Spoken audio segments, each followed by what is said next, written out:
Hello friends, welcome to the new episode of my channel. আমি অরিত্র। এখন এই ভিডিওর মধ্যে আমরা কথা বলেছি পুরাতন বলে ছবিটাকে নিয়ে, যে ছবিটা প্রডিউস করেছেন ঋতুপর্ণা সেনগুপ্ত, লিড চরিত্র প্লে করেছেন ঋতুপর্ণা সেনগুপ্ত এবং ইন্দ্রনীল সেনগুপ্ত এবং শর্মিলা টেগোর।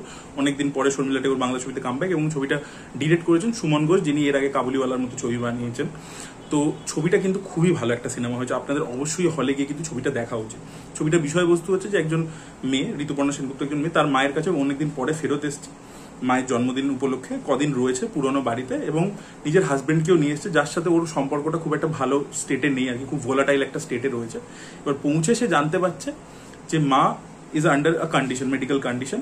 সে মানে পাস্টে বাঁচছে আর কি, তার প্রেজেন্ট মেমোরি কিছু নেই, তো সে পাস্টে বাঁচে, তার একটা ডিমেনশিয়া কাইন্ড অফ আছে। এবার সেখানে এই যে কদিন তারা থাকছে, তাদের লাইফকে দেখার যে ভঙ্গি, তার মধ্যে কি পরিবর্তন আসছে, এদের রিলেশনশিপটা বেটার হচ্ছে কিনা এই হাজব্যান্ড ওয়াইফের, মায়ের সাথে মেয়ের বন্ডিংটা কিরকম হচ্ছে, সেগুলো নিয়ে পুরো ছবিটা, এই কয়েকদিনের ঘটনায়। এবার ছবিটা খুব ভালো। আমি কেন বলছি ছবিটা না, মানে ছবিটা কি কি প্রথমে পজিটিভ, সব থেকে প্রথম পজিটিভ জিনিস হচ্ছে এখানে প্রত্যেকের পারফরমেন্স আউটস্ট্যান্ডিং। আমি ঋতুপর্ণা সেনগুপ্তর ক্ষেত্রে বলেছি, she is a directors actor. যেখানে যেরকম প্রয়োজন, যে ছবির যেরকম পিচ, যেরকম ডিরেক্টর অভিনয় চাইছে সেরকমই করবেন উনি। মানে সেটা মানে যদি লাউড ওভার দ্য টপ হয় সেরকম করবে, যদি রিয়েলিস্টিক হয় মানে একটা রিয়েলিস্টিক কমার্শিয়াল হয় সেটা করবে, আবার একদম সার্টেল যদি হয় পুরাতনের মতো সেরকম করবে। তো ঋতুপর্ণা সেনগুপ্ত দারুণ অভিনয় করেছে, তার পারফরমেন্স খুব ভালো। শর্মিলা টেগোর খুব ভালো কাজ করেছেন। শর্মিলা টেগোরের কাজের মধ্যে আমি একটা জিনিস, শর্মিলা টেগোর অ্যাকচুয়ালি নিজে তো খুব লার্নেড পার্সন, আপনার ইন্টারভিউ ইত্যাদি যদি দেখেন উনি পরিষ্কার ইংলিশে কথা বলেন। এবার এখানে একটা জায়গায় উনি এক্সপিডিশন কথাটা বলতে পারছেন না, সেই জায়গাটা নোটিস করুন। মানে ছোট ছোট নুয়ান্সেস জায়গা আছে, ঠিক আছে। আর উনি যখন এই যে মানে না, উনি নিজের একটা পুরো নিজস্ব আর কি একটা জগতের মধ্যে ট্রান্সপোর্ট হয়ে যাচ্ছেন ধীরে ধীরে। তো সেখানে উনি যে একটা এরকম আর কি পুরো মানে উনি বুঝতে পারছেন না এরকম যে একটা মানে পারফরমেন্স দিচ্ছেন, যে উনি কিছু ফিল মানে বুঝতে পারছেন না, মানে কোনটা রিয়ালিটি কোনটা উনি হ্যালুসিনেট করছেন, কি হচ্ছে সেই জায়গায় পারফরমেন্সটা দেখুন। প্রচন্ড নুয়ান্সড একটা পারফরমেন্স দিয়েছেন, তো তার কাজও খুব ভালো এবং ইন্দ্রনীল সেনগুপ্তও খুব ভালো কাজ করেছে। তো এই তিনটে প্রাইমারি ক্যারেক্টার, তাদের কাজ প্রত্যেকের পারফরমেন্স খুব ভালো, তো সেটা খুব ডেফিনেটলি পজিটিভ। এখন প্রচন্ড পারফরমেন্স ড্রিভেন আর কি একটা ছবি। সেকেন্ড হচ্ছে এখানে এডিটটা করেছে হচ্ছে আদিত্য বিক্রম সেনগুপ্ত। এবার আদিত্য বিক্রম সেনগুপ্ত কি করেছে, ছবিটা না প্রথম নন লিনিয়ার প্যাটার্ন ফলো করে। মানে ধরুন প্রেজেন্টে গল্প চলছে, তারপরে আমরা ইন্দ্রনীল আর ঋতুপর্ণা সেনগুপ্ত মানে ঋতুপর্ণার পাস্টটা দেখতে পাচ্ছি। আচ্ছা, বারবার এখানে এটা কন্টিনিউসলি পাস্ট প্রেজেন্টের মধ্যে সাফল করছে, বারবার টাইম লাইন জাম্প করছে, কিছু কিছু জায়গায় না মানে শর্মিলা টেগোরের পাস্টে চলে যাচ্ছে। তো এই সাফলিংটা এত সিমলেস হয়েছে যে আপনি কিছু কিছু জায়গায় বুঝতে পারবেন না যে কোনটা প্রেজেন্টে চলছে কোনটা পাস্টে চলছে। এবং প্রত্যেকটা সিনের পেসিং এক এক রকমের। মানে পাস্টে যখন ঋতুপর্ণা ইন্দ্রনীল খুব ভালো, মানে ওদের সম্পর্কটা খুব ভালো ছিল, সবকিছু ওয়াজ রোজি রোজি, সেই সময় কিন্তু সিনগুলো প্রচন্ড ফাস্ট কাটে করা আছে, মানে জিনিসপত্র খুব হ্যাপনিং, সিনটাও ছোট ট্রিমড।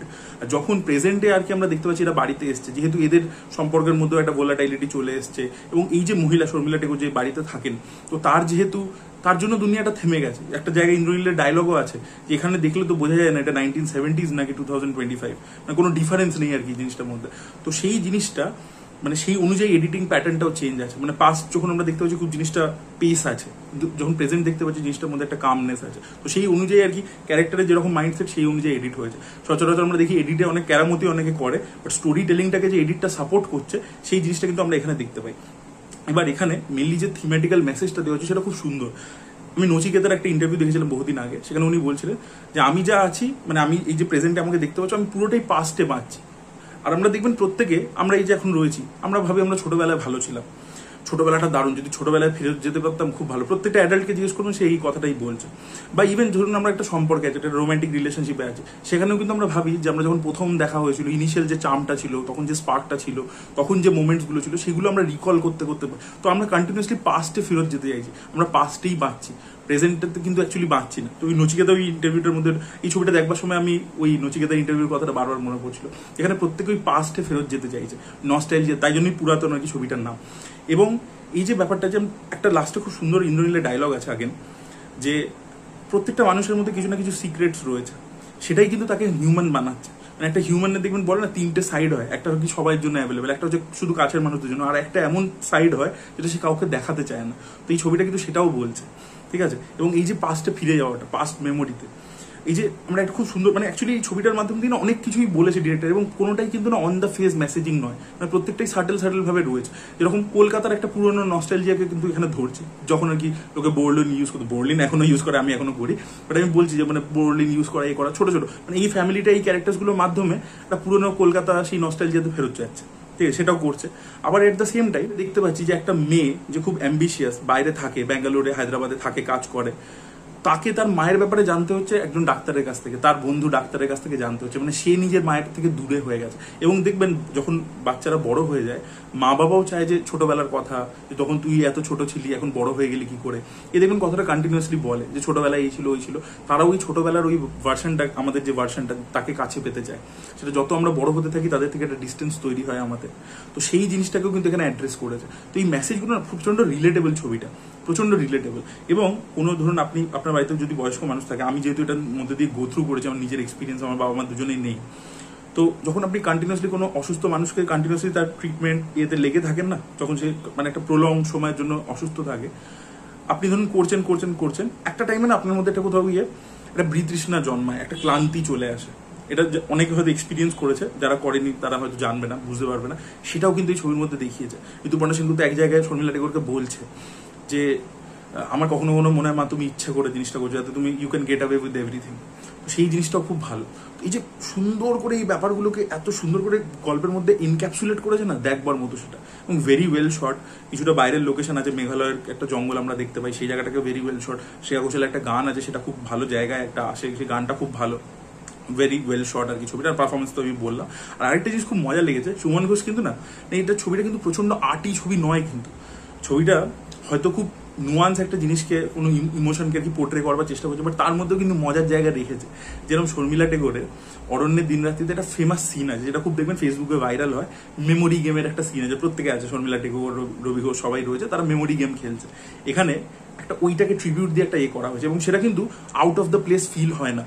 মানে একটা ট্রিবিউট দিলেন আপনি, পুরোনো একটা লেজেন্ডারি অ্যাক্টরকে নিয়েছেন, কাস্ট করেছেন, তাকে একটা ট্রিবিউট দিচ্ছেন তার পুরোনো ছবিকে, বাট সেটা যেন ছবির গল্পের মধ্যে কন্টেক্সচুয়ালি ঠিক থাকে। সেই জিনিসটা কিন্তু খুব সুন্দর করে উনি করেছেন। একটা জায়গায় ওটাকে ট্রিবিউট আছে। আচ্ছা, ঋতুপর্ণা সেনগুপ্ত এক জায়গায় বলছে, মানে ঋতুপর্ণা সেনগুপ্তকে তার বন্ধু বলছে যে তুই যখন জন্মেছিলি, ছোট ছিলি, কয়েকজন হিজড়ে এসে তোকে নিয়ে যাওয়ার কথা বলছে, মানে তোকে নিয়ে চলে যাবে, এই কথাটা বারবার তোর মা আমাকে গল্প করে।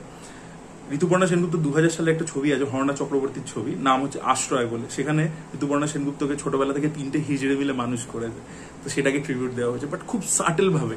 মানে অনেক মেইন স্ট্রিম বাংলা ছবিতে আমরা দেখি যে প্রচন্ড মানে এই ট্রিবিউট গুলো লাউড ভাবে থাকে, এখানে কিন্তু ডিরেক্টর সেটাকে খুব সাটলি, মানে যে ধরতে পারলো, না হলে কোনো প্রবলেম নেই, you can move away with the story. তো খুব ভালো একটা ছবি আছে, খুব ভালো সিনেমা, আমার পার্সোনালি খুবই ভালো লেগেছে। খুব ডিপ একটা মেসেজ দিচ্ছে, খুব সুন্দর জিনিস রাখছে, এবং যেভাবে রাখছে ডেফিনেটলি মানে পুরো out and out mainstream নয়, but still it has all the entertaining values also. খুব ভালো জিনিসকে অ্যাড্রেসও করছে, খুব ভালো লাগছে। এবং ইভেন আমি বলবো যে একটা পরিচারিকার একটা ক্যারেক্টার আছে, সেই ক্যারেক্টারটাকে যতটা ডিগনিটির সাথে ট্রিট করা হয়েছে, সেটাও কিন্তু দেখবার মতো। আমার পার্সোনালি ছবিটা খুব ভালো লেগেছে। আপনারা যারা দেখেছেন তাদের মতামত অবশ্যই কমেন্টে জানাবেন, আর যারা দেখবেন ভাবছেন একটা সেন্সিবল ভালো বাংলা ছবি, অবশ্যই গিয়ে হলে এই ছবিটা চেক আউট করে দেখতে পারেন। So that was it guys, thank you so much watching this video. ভালো লেগে থাকলে লাইক করুন, শেয়ার করুন, চ্যানেলকে সাবস্ক্রাইব করতে ভুলবেন না। Bye bye.